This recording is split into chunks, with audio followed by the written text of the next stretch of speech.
Congratulations on the victory. Just how satisfying is this win? You know, I know you said it. You know, the only thing that mattered was like those judges in Toronto declared you the winner. There is no drama. But you also said, you know, you wanted this rematch as kind of a way to end all questions that might be in fans' minds. And outside of that one judge who had it 4-1 you, it was a clean sweep on the other two 5-0. So just how satisfying is this win over Sean Strickland? Absolutely. I think to go out there and beat him at his own game was a big priority. Because to go out there and fight the same fighters in Toronto, I could have done the exact same thing. But I didn't. I told you guys the whole week, I'm going to try and knock him out, try and submit him, or try, if this goes to a decision, complete domination. And that's what happened. I thought he was going to initiate the wrestling. Earlier, he tried at some stage, but it was too late. And I mean, I just felt great. I felt great out there tonight to show progression. That was the biggest thing, to show that I can submit the best in the world, a guy that's never been submitted.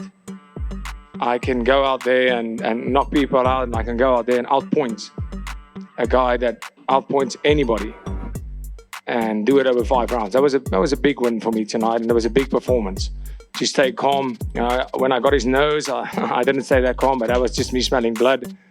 But I got back to where I needed to be, and it was an incredible performance. It felt great. In that moment when you did break his nose, did you think that you were going to put him away? Yes, I did. I saw him. He was definitely rattled. I could see him going backwards. My coaches, I could hear them going, chill. They were saying, chill out.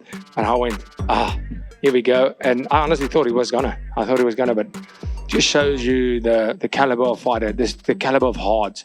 He's deserving of all the hype. What a tough person, and I have all the respect in the world for him. After that moment, he didn't go away from there. I think that was around 3 or 4 when you broke his nose. Were you in your mind, you're like, all right, if he's not going down from that, this is probably going to be another 2-round war, right? No, in fights, especially at this level, the poker face is amazing. I have a terrible poker face. When I'm tired, I'm like, you can see I'm tired. Just know that I'm not going away. I don't care if you know I'm tired. I'm just not giving up.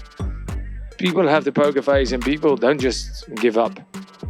I thought that he might, but you know, he became awkward in the sense where he pulled the Dricus on himself. You know, he started looking down, just looking away and throwing as hard as he could. And the punches didn't hurt me, but it was where I needed to say, okay, stay calm, let him hit me on the hands, and just keep on winning this fight and doing it the way we planned it, by beating him every single round. On the mic at the end, you took it and walked straight at Alex Pereira. It seemed like you sent a message to him.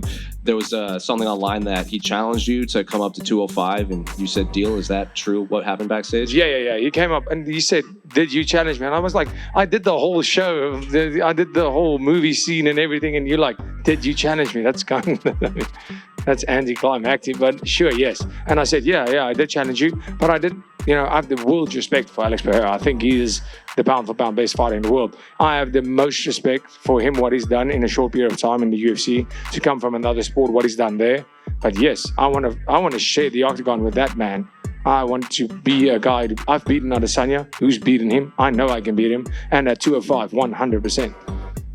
So Dana was also in here, and he said, you know, that possible fight against you and Khamzat would also be pretty massive at this point. So if it were up to you and he came to... No, Khamzat's first. Khamzat's first? Khamzat's first. No, I wish him... I said, please beat Uncle Live. No hate against Uncle Live. I just want to beat Alex Pereira. It's nothing personal against Uncle Live. It was just... Pereira, he's such a legend in the sport to me already, that it would be amazing to beat him for my legacy. I want to be the greatest to ever do this. But Khamzat's next. Khamzat is next. I want to make sure that this belt, the middleweight title, that there's no question that I'm the GOAT of the middleweight division. And I know that, you know, you have Anderson Silva. In my mind, he is the GOAT of this division. And you have Adesanya, who's done incredible things. But it's not about how many times just you defend. It's about who you fight, how you defend it, and how you've done it, in what period of time have you done it, and who have you fought, and making sure that there's no question that I am the best middleweight, then going up. So I'm not rushing that my next fight is Alex Pereira. No. I want the Khamzat next. I think he deserves a hiding. So I'm sure he's watching this. He's already been tweeting at you a lot after this fight. I doubt you've seen it, but No, I've seen it. yeah. So Yeah, you can see he really tweeted. Usually when it makes sense, it's his agent. When it doesn't make sense, you know, he actually tweeted it.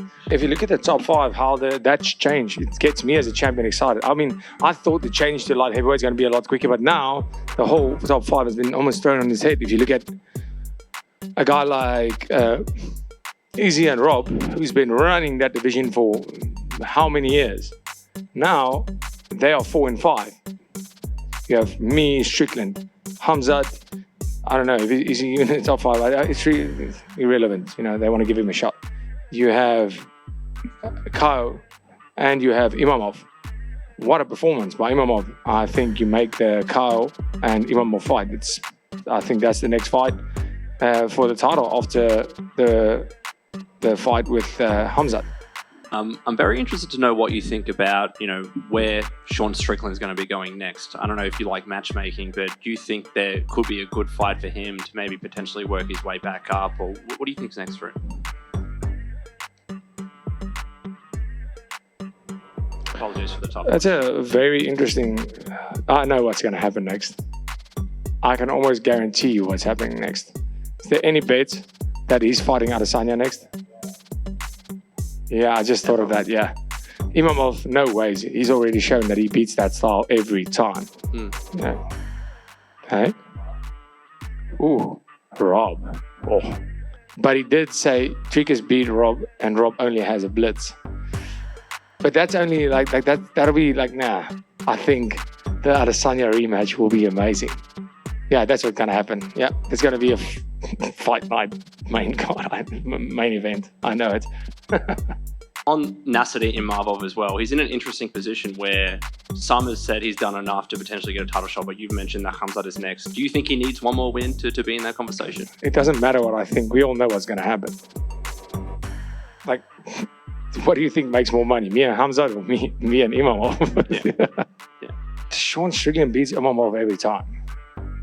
So it's that style is just no. If you make that fight, you're just eliminating another contender, and you can't have a trilogy fight with one guy beating the same guy twice. That's what you have with me and Strickland right now. So no, there's no way. Strickland is Robert Whittaker right now, and I'm Israel Adesanya of 3 years ago. That's in the position we are right now. Me again. Going back to Strickland and Israel, you fought both of them in the last 12 months. From the versions you've fought of both those fighters, who do you think wins between the two of them? Jeez, you guys are not asking like the normal lame questions like you sometimes do. Jeez. If the fight goes past round 2, which it will, Strickland wins that fight.